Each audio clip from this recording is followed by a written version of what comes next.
Hadir semuanya hari ini? Tidak ada. Fikri tidak hadir. Kemana Fikri? Nah, sebelum kita belajar, kita harus berdoa. Silakan Mbak Im. Duduk siap, Prof. Sebelum belajar, marilah kita berdoa. Berdoa mulai.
Beri salam kepada Bapak Guru.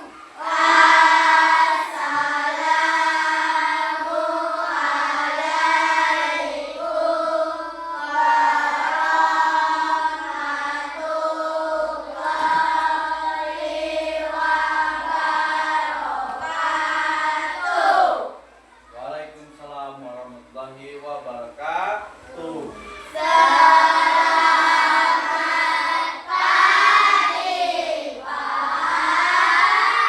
Selamat pagi semuanya. Apa kabar semuanya?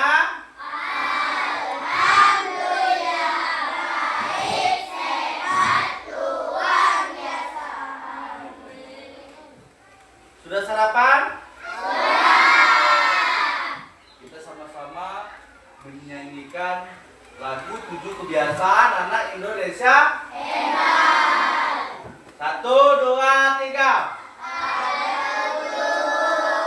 Kebiasaan anak-anak Indonesia hebat. Bangun tidur pagi, beribadah, berolahraga, makan sehat bergizi, gemar belajar, bermasyarakat, tidur cepat, beristirahat.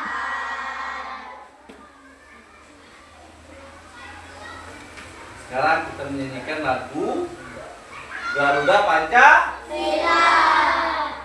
Satu, dua, tiga. Garuda Pancasila. Aku dapat dukungmu. Patriot proklamasi. Setia berkorban untukmu. Pancasila dasar negara. Rakyat adil makmur sentosa. Pribadi bangsaku. Ayo maju, maju, ayo maju, maju, ayo maju, maju. Kita hari ini belajar tentang etika dan risiko kecerdasan artifisial atau AI. Kalian dengarkan dan kalian saksikan cuplikan video.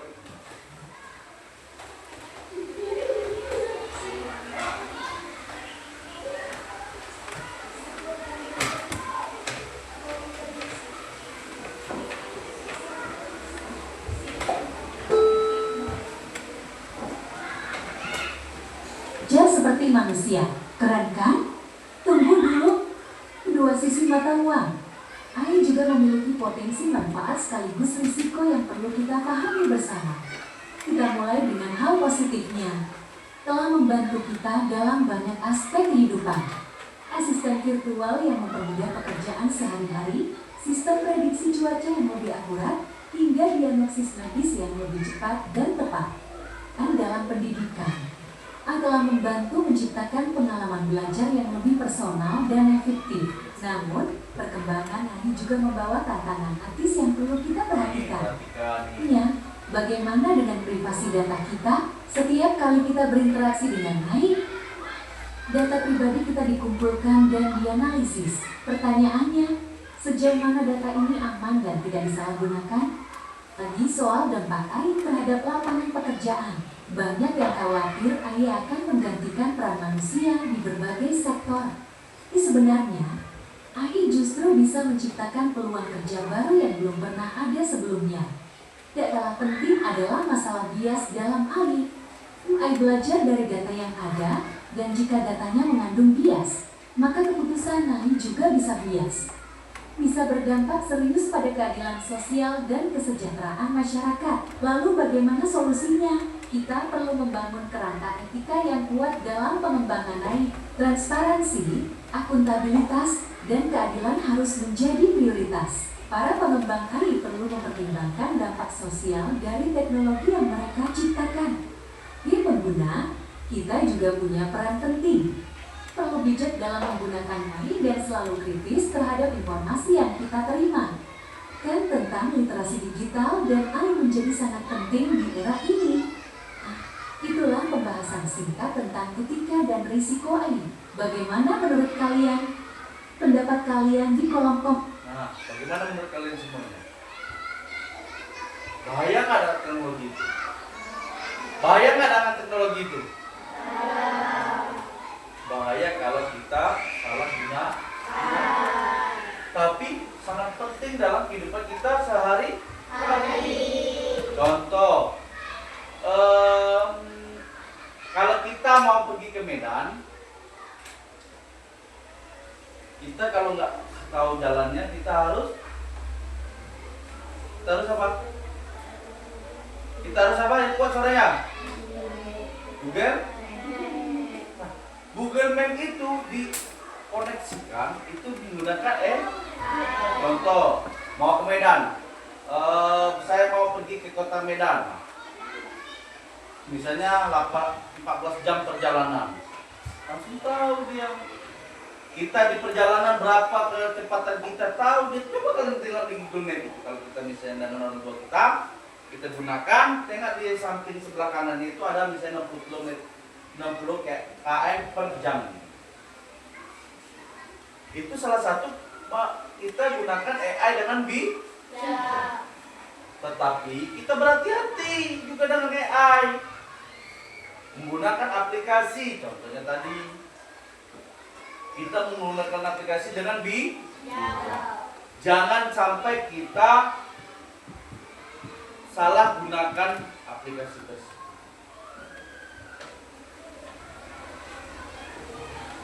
Kita langsung masuk ke materi etika kecerdasan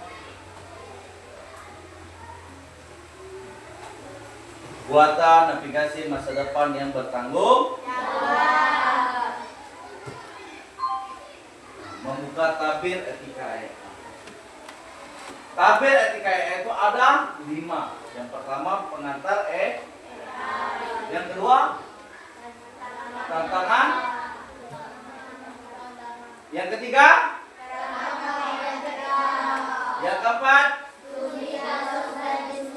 yang kelima, apa itu etika AI? Coba dibacakan oleh kita.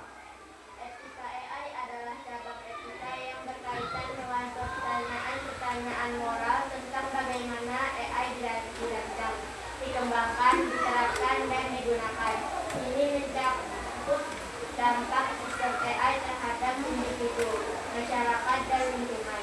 Ini bukan hanya tentang apa yang bisa dilakukan AI, tetapi apa yang seharusnya dilakukan AI dan bagaimana memastikan AI melayani kebaikan umat manusia. Bagaimana AI itu melayani umat manusia. Ya. Contohnya tadi Bapak bilang, mau cari pengen sekali mau makan seafood, tapi nggak tahu masaknya. Ketik di Google. Salah satu AI yang sering kita gunakan adalah Google. Apa resep makanan seafood buat saus padang, ya kan?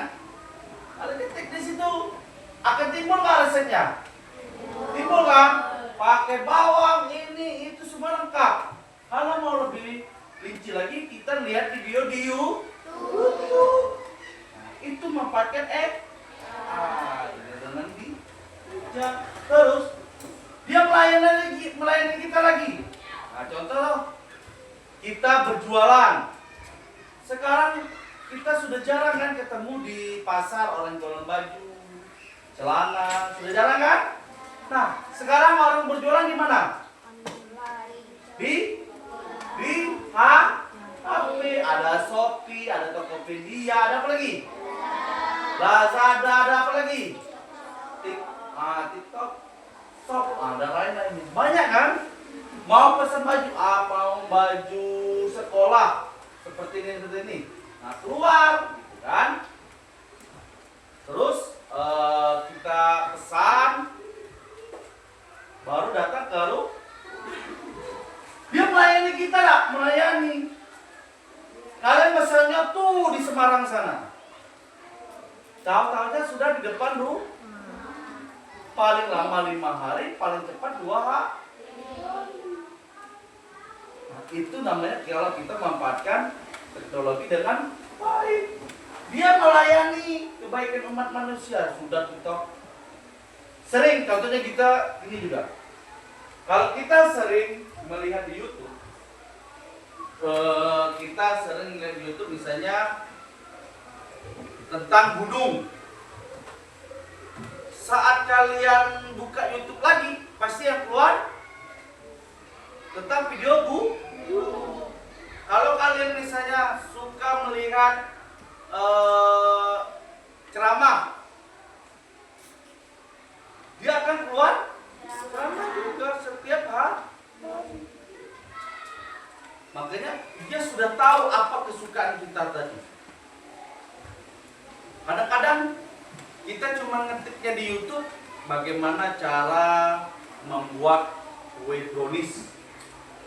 Terus kita larinya ke TikTok, pasti keluarnya seperti itu. Nah, kenapa? Karena dia sudah melayani kebaikan umat manusia.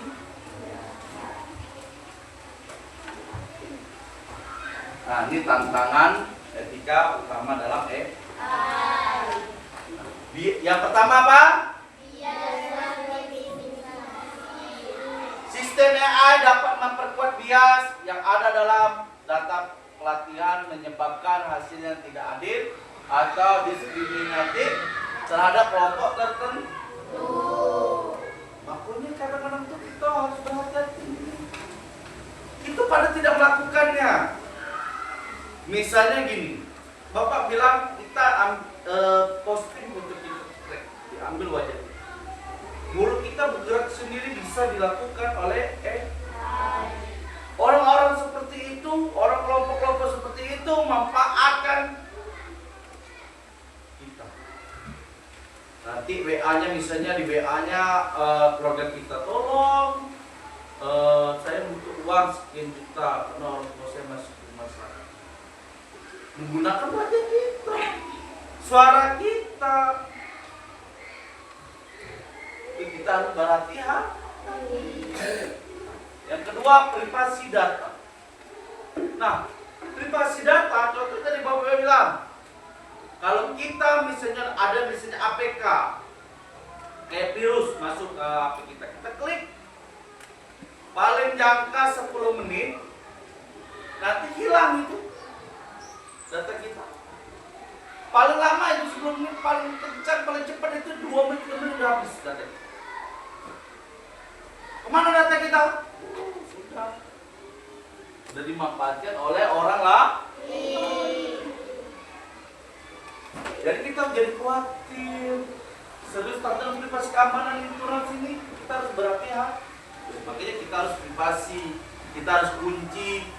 Nah, sekarang ada kunci menggunakan wajah kan, kita klik HP kita buka langsung terbuka.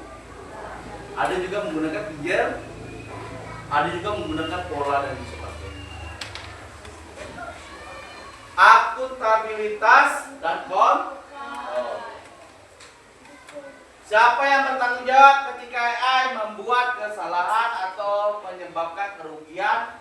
Menentukan akuntabilitas dan menjaga kontrol manusia adalah guru. Kita makanya harus menjaga akun, kita harus mengontrol lah. Terus otonomi dan kontrol.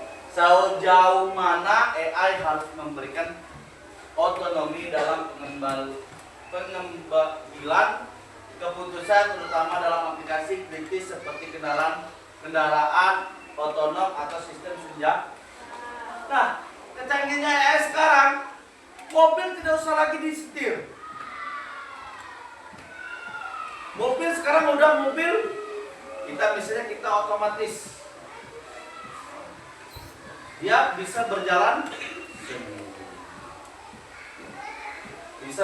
sendiri. Kita pura-pura tidur kayak gini, mobilnya berjalan sendiri. Yang menggunakan siapa? Yang mengendalikan siapa? Saya mau pergi ke Japtos, udah dia jalan sendiri. Ada mobil pun di depan dia bisa ngerem sendiri. Itu kecerdasan teknologi. Membangun kepercayaan perangkat kerja ketika yang pertama apa? Transparansi. Nah, sistem AI harus dapat dijelaskan dan dapat dipahami, memungkinkan pengguna untuk mengetahui bagaimana keputusan dibuat. Nah, terus apalagi yang kedua?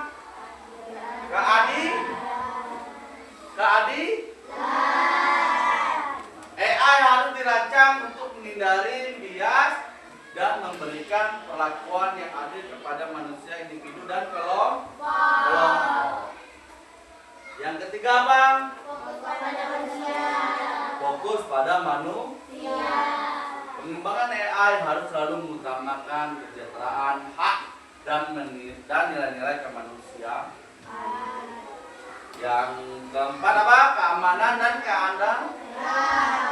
Sistem AI harus aman, tangguh dan dapat diandalkan, melindungi dari ancaman siber dan kegagalan. Ini ancaman siber. Yang Bapak bilang yang menggunakan APK tadi itu ya siber. Di baru-baru ini tadi banyak sekali WA orang minta uang lah, inilah itulah inilah. Ternyata bukan dia, orang lah. Makanya hati-hati kalian menggunakan HP orang tua kalian. Hati-hati menggunakan handphone orang tua kali. Studi kasus, implikasi nyata. Pengenalan wajah dan pengawasan. Teknologi pengenalan wajah menawarkan manfaat dan keamanan, namun menimbulkan kekhawatiran besar tentang pengawasan masa lalu, privasi individu dan potensi penyalahgunaan oleh pihak yang berwenang. Yang pertama, risiko diskriminasi rasial dan gender, hilang anonimitas di ruang publik, potensi penyalahgunaan data biometrik. Sebenarnya enak kita buka HP menggunakan wajah lah, tak masuk buka kan? Tapi itu berarti kalau kita sudah dimasukin tadi yang Bapak bilang tadi, data kita semuanya menggunakan wajah, selesai. Itu ada nggak yang di Facebook tuh sering tuh, pertamanya foto orang tua kita tiba-tiba diganti dengan orang. Siapa yang pernah terjadi? Orang tua siapa yang pernah terjadi? Facebooknya diambil orang, Facebooknya nggak bisa dibuka lagi. Tahu-taunya ada tagihan dari bank. Kenapa? Karena orang manfaatkan tadi. Terus dilema moral kendaraan otonom. Apakah mobil otonom harus diprioritaskan keselamatan pengguna sendiri atau keselamatan pejalan kaki di sekitarnya dalam situasi kecelakaan tak terhindar? Pertanyaan ini menyoroti kompleksitas pengambilan keputusan etis dan sistem AI. Tidak ada jawaban universal yang mudah, membutuhkan diskusi filosofis dan rekayasa yang mendalam. Ya, kayak mobil yang bisa jalan sendiri tadi, itu juga yang hati-hati itu. Kadang-kadang sistem AI gangguan, bisa-bisa nabrak lah, bisa-bisa terlalu kencang tadi, membuat orang lah. Jadi enggak 100% AI itu berhasil, pasti ada gagal, karena dia juga buatan manusia. Ini masa depan kolaboratif, siapa yang bertanggung jawab membangun AI, membuat kebijakan, masyarakat sipil, perusahaan. Rekomendasi dan langkah selanjutnya, pendidikan dan pelatihan etika AI kita hari ini mengintegrasikan etika AI ke dalam kurikulum pendidikan. Kita udah masuk ke dalam membangun masa depan AI yang etis. Masa depan AI bukan hanya tentang kemajuan teknologi, tetapi tentang bagaimana kita membentuk teknologi tersebut agar selaras dengan nilai-nilai kemanusiaan kita. Ini adalah tanggung jawab kolektif kita semua. Sampai sini ada yang mau ditanyakan? Ada yang mau ditanyakan? Ada yang mau ditanyakan? Pemanfaatan AI. Ada? Nah, kalau tidak ada, ini Bapak memberikan LKP. Kalian kerjakan berkelompok.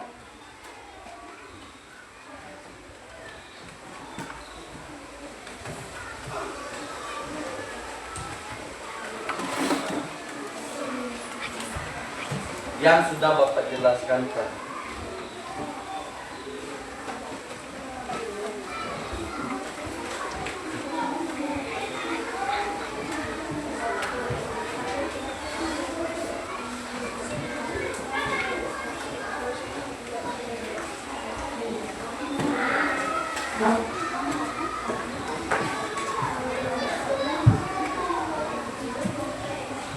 Boleh kerjakan sekarang.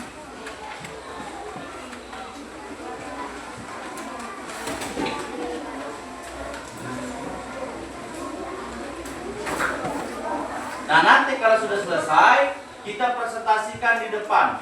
Oke kan, Zah?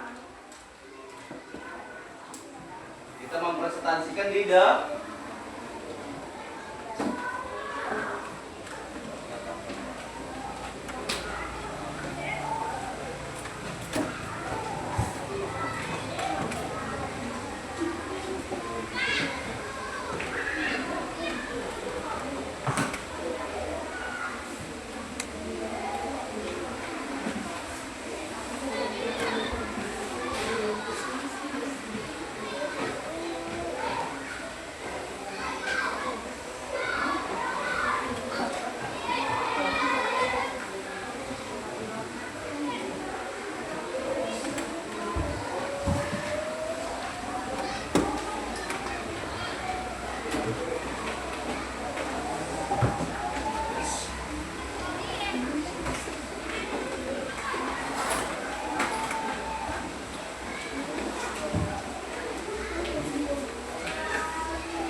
Kalau sudah selesai, nanti kita maju ke depan, kita presentasikan apa yang kalian dapat.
Sudah? Kita sudah? Kelompok sini sudah?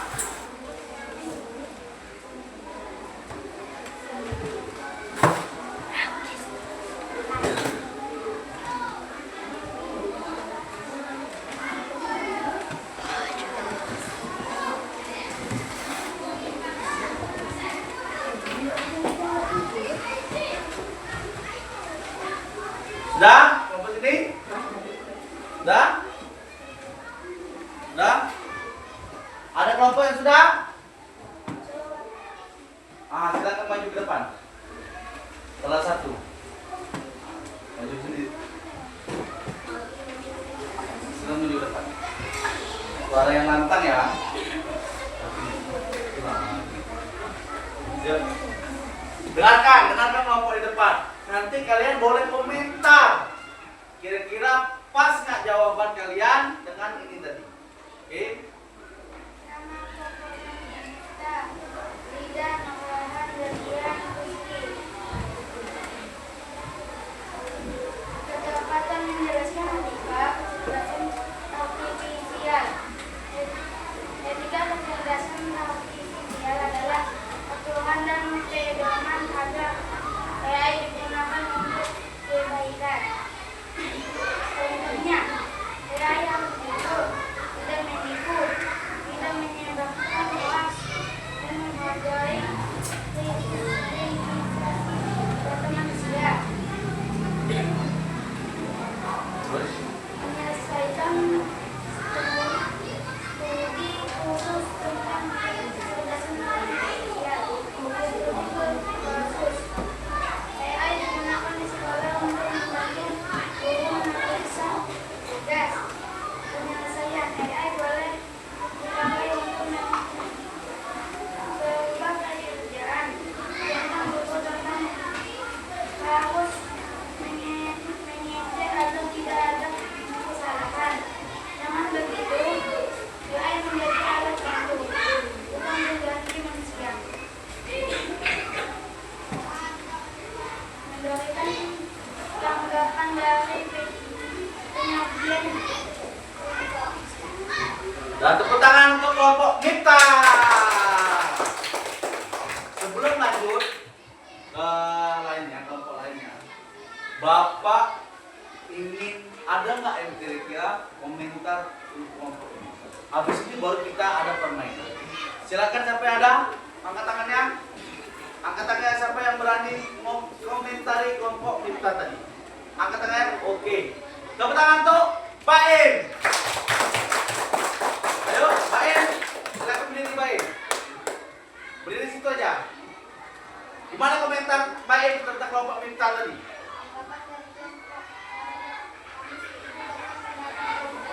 Yang kuat suaranya, yang lantang. Bahwa AI harus digunakan secara bijak. Namun menurut kami penting juga menekankan tanggung jawab pengguna, bukan hanya pencipta AI. Misalnya, pengguna AI dalam bekerja, sebaiknya tetap mencantumkan sumber agar tidak terjadi sebaiknya kelompok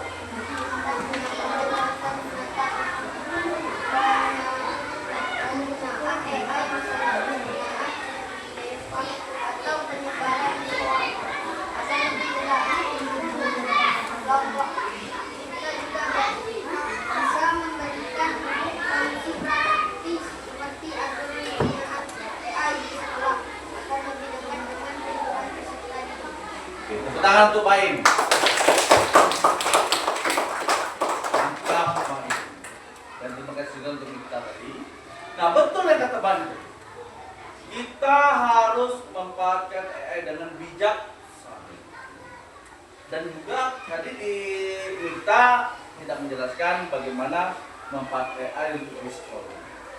Mungkin kita di sekolah kita sudah ada komputer, kita memanfaatkan AI tadi menggunakan saat ada mata pelajaran coding kan, kita sudah memanfaatkan AI.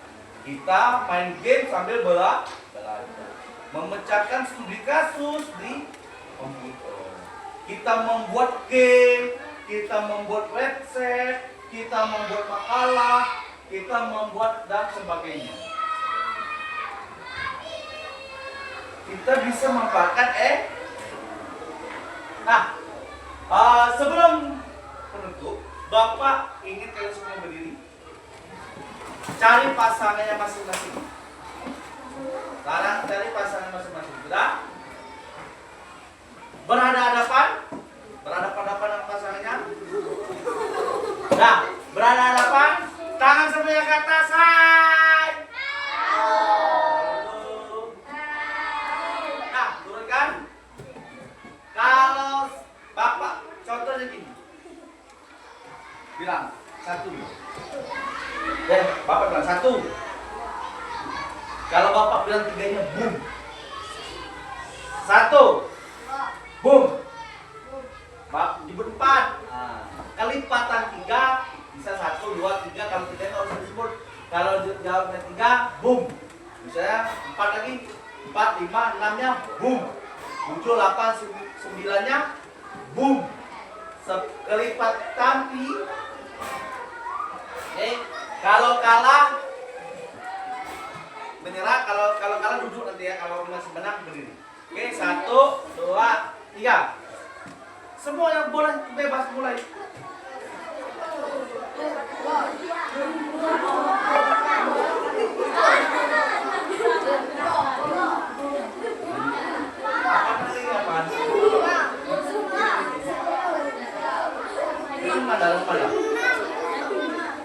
Siapa udah kalah, bisa dia yang 1, 2, 3.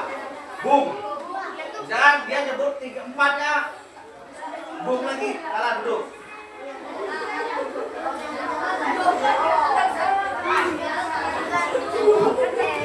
Nah, kalah, nambahin. Apa menang dulu? Nih, duduk. Ini siapa yang menang? Bersih, duduk. Siapa yang kalah duduk? Siapa yang kalah duduk? Siapa yang kalah duduk? Siapa kalah duduk? Nih, siapa yang kalah? Nih.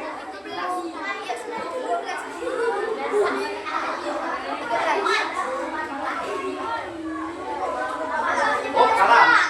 Duduk. Siapa kalah duduk? Siapa kalah duduk? Terserah bebas. 1, 2, 3, boom. Boom. 6 dulu dari situ. Kalau duduk 6 kalah. Dah. Nah, siapa yang kalah duduk, siapa yang menang cari kawan yang menang tadi. Siapa lagi yang menang? Kalah jangan duduk. Kalah duduk, yang menang. Nih, siapa yang menang? Nih, menang, ini menang. Nah, boleh ini. Nih, menang kan? Ah, menang. Don. Bang. Kalah ya? Siapa kalah duduk? Siapa kalah duduk? Mana lawan kaca?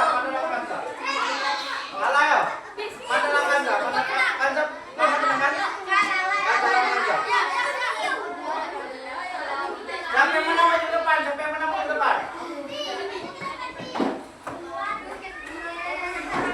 menang. Yang sudah 2 kali menang. 2 kali menang ya? Lawan siapa? Siapa lagi menang 2 kali? Sekali siapa yang baru sekali? Nah, sekali lah lawan tuh.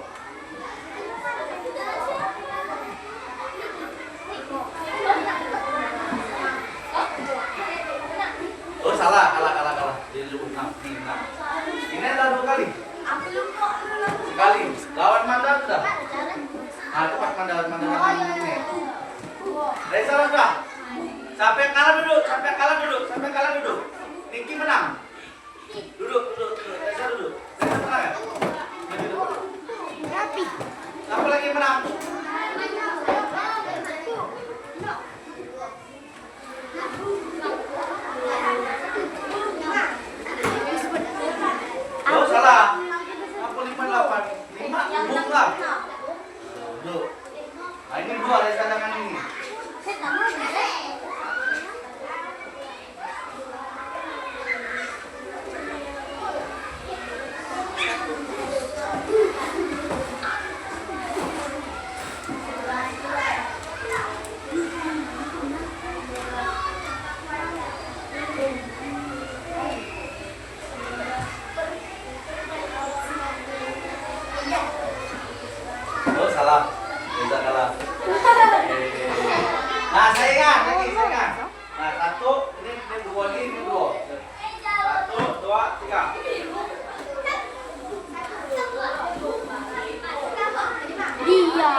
Nah,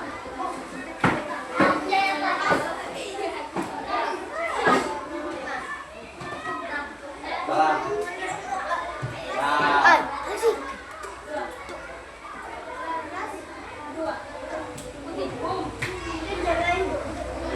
dua, tiga. Oke. Unsur ketiga, unsur. Duduk, duduk. Unsur ketiga, siapa dulu yang main? Mana kan? Ini dua. Kamu nunggu di final. Dua. Satu, dua, tiga.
Terangkan. Yang kuat suaranya.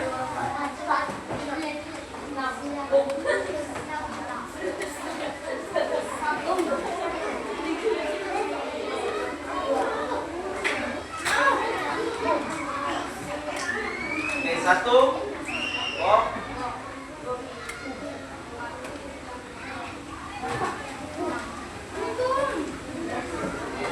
Nah, kalah.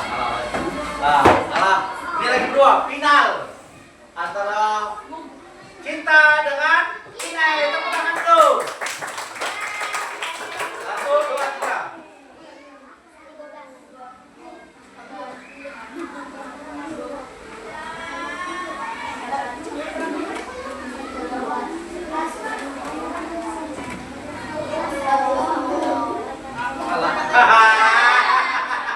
Dimenangkan oleh Cinta. Tepuk tangan untuk Cinta. Silakan duduk. Ya. Dari kita belajar hai, hello. Nah, dari kita belajar tentang pemanfaatan AI, etika dan kecerdasan buatan navigasi masa depan yang bertanggung. Nah, dapat kita petik, kita harus memanfaatkan AI dengan bijak. Jangan sampai kita yang dimanfaatkan oleh AI. Tapi kalau bisa kita harus memanfaatkan AI. AI adalah teman kita. AI adalah asisten kita. Jangan kita yang disetel oleh AI. Jangan kita dibodohi oleh AI. Nah, Bapak berikan contoh, kalau misalnya kalau pengen resep makanan apa, ketik di Google. Kalian tidak bisa bahasa ini, kalian belajarnya di Google. Cara memanfaatkan AI di kehidupan kita sehari-hari. Bapak ucapkan terima kasih. Bapak ucapkan semoga kalian semuanya bisa memanfaatkan AI lebih bijaksana. Sebelum kita mengucapkan selesai ini, marilah kita bersama-sama berdoa menurut agama dan kepercayaan masing-masing. Semoga ilmu kita yang dapat kita hari ini bermanfaat bagi kita semuanya. Amin ya rabbal